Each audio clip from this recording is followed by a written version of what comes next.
Hello, welcome to another edition of Business Weekly on City TV with me, Pius Amihere Eduku. Coming up in this edition, President Nana Akufo-Addo appoints new governor for the Bank of Ghana. We will also be telling you what factors may have accounted for the exit of the former governor, Dr. Abdul Nasir Isahaku, plus reactions from industry players on development at the central bank. Details of these and many top business stories coming up in this edition.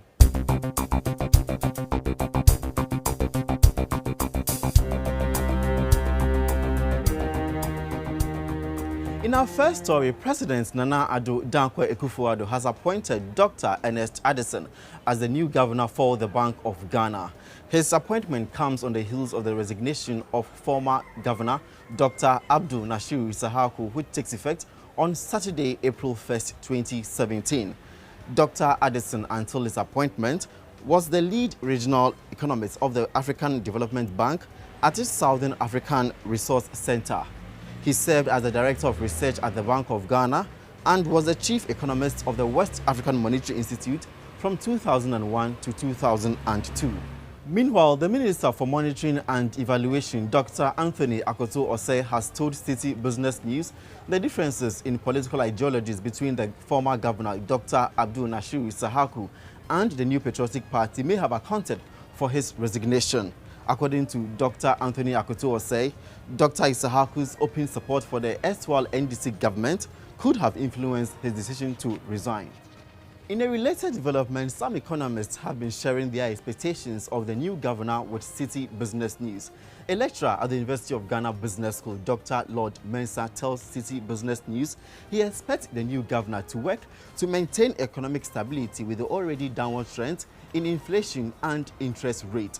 For his part, Monitoring and Evaluation Minister Dr. Anthony Akoto-Osei says he is confident Dr. Addison's stint with the central bank should reflect in his efficiencies as governor.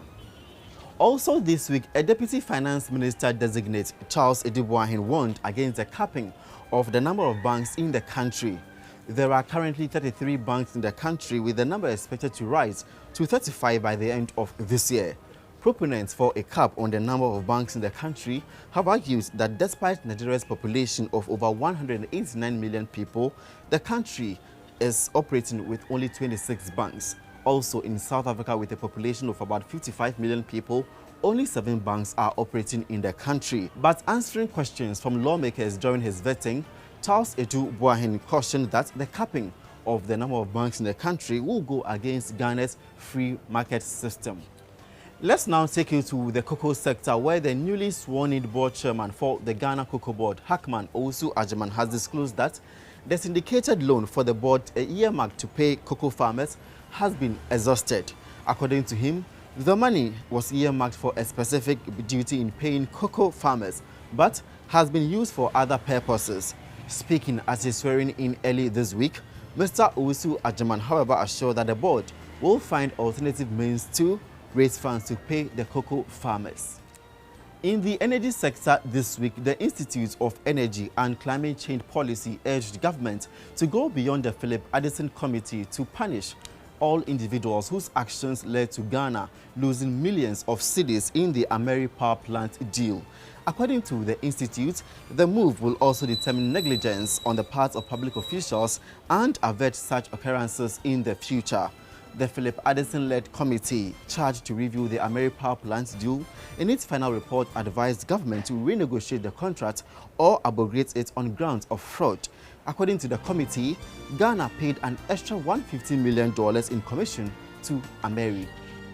To some good news for passengers of domestic airlines, because effective Saturday 1st April 2017, they are expected to receive 17.5% reduction on all air tickets purchased. This will also follow the passage of the appropriation bill by Parliament. Finally, consumers of petroleum products are expected to see at least 2% reduction in fuel they purchase from their respective oil marketing companies. This follows reduction in global oil price. And that is it for this week's edition of Business Weekly on City TV. I am Pius Amihere Eduku. For more business stories, log on to citybusinessnews.com. See you next week.